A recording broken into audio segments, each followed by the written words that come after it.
You are listening to More Than a Sniff, a weekly podcast of Western States Canine College. I'm Joe, owner and principal trainer here with my colleagues Chris, Michelle, and Shannon. Today, we are going to talk about our team and everybody's roles and talk a little bit about our dogs and our relationships with them. So, Chris, we'll go ahead and start with you. Hi, I'm Chris.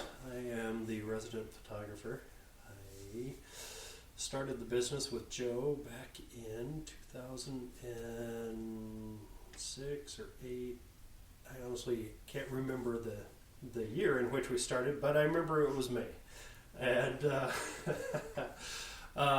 we started with dog training and photography, and after we grew the dog training side to the point that it was almost self-sustainable, we focused purely on the photography side, and we've grown that out since. And from the dog training and photography, we've actually split those two businesses out, and I'm a full-time professional photographer. Cool. And what's your role with our dogs? A babysitter. Okay. Oh, no. The role of the dogs, although Joe and I started the business with dog training and photography, it's not it's definitely not singular. It's not siloed. We both work in the business. We both work on the businesses. It's not, we are both in the dog training and photography business. And as far as the dogs are concerned, when we get in behavioral cases in the house, I'll primarily watch those dogs among our pack. So our own 4 individual dogs create a pretty well balanced pack, and we can pretty much introduce any level of dog within our pack and determine how this dog is going to react based on how our dogs react. And that's primarily what I do at the house. And then Joe and I also I wouldn't say co-train. I support Joe in her training, but although I don't take a trainer's role, Joe and I do tag team dogs in walk-in trains, and we also split up the days so that I'm at appointments with her, and I'll take notes and drop them into a folder so that she has a log of the appointments that she's been to, and she can regurgitate back out to clients the notes from specific training sessions. Cool. Thanks. Michelle and Shannon, do you have any questions for Chris as far as who he is? No. I guess that's bad. It's because we know him, so yep. we don't have questions prepared. Sorry. Okay, pretend you don't know. What would we ask? This is a part that will be edited out. Ah. Like split here. We're not going to edit this out. This is what makes who we are. Oh. This is the team. Well, a lot of people don't want to sit and listen to like 30 seconds of what question am I going to ask? Well, it makes them think about. It gives them pause, right? What questions they would ask. No, it's cool. Thanks, Chris. You're welcome. Michelle, tell us who you are. I'm Michelle, and I am a dog trainer here at Western States, specializing in training and behavior.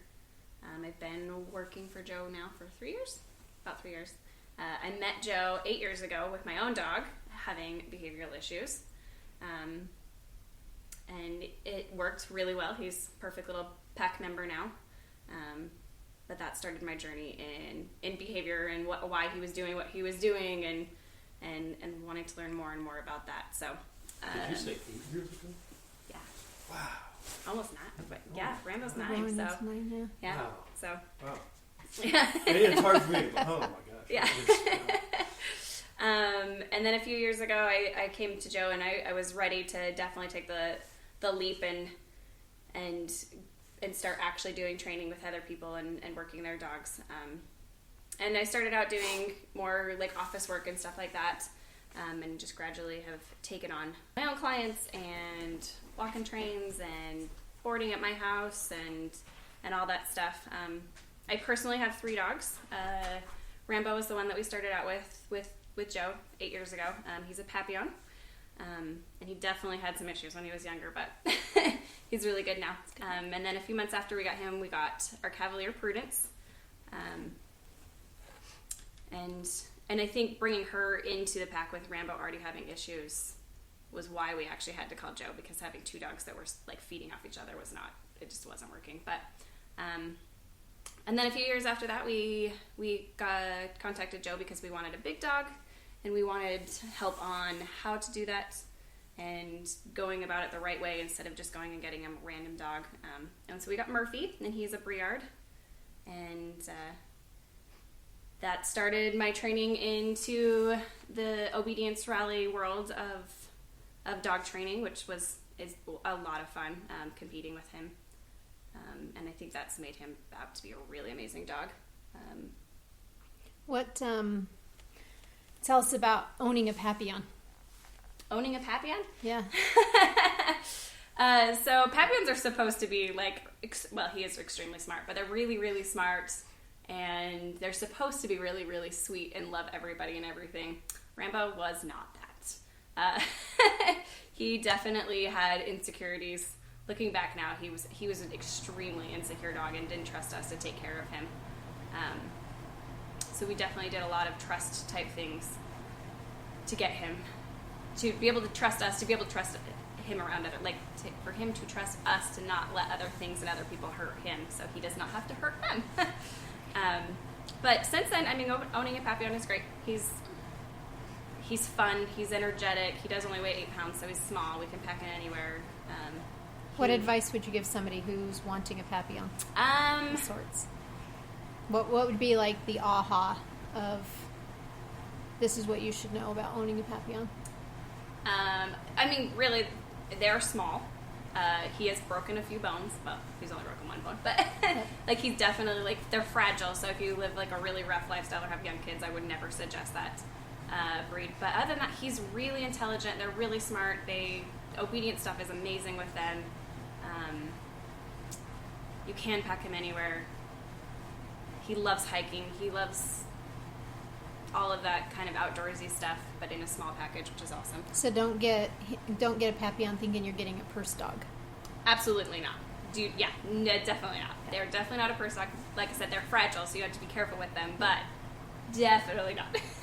Rambo would kill me if I put him in a purse. That would be the worst day of his life. Yep. For sure. What about your aha owning a King Charles Spaniel? So King Charles for me it's a breed I go to suggest to a lot of people because they're lazy. She will lay on the couch with you all day. Even when I get up to go do other stuff, she's just I'm just gonna stay here and sleep. That being said, though, she loves hiking. She loves swimming. She loves camping. She will chase squirrels. If we take her camping, you don't see her. She will be gone the entire weekend up a tree. Literally, you will find her and she'll be halfway up a tree. It's happened before.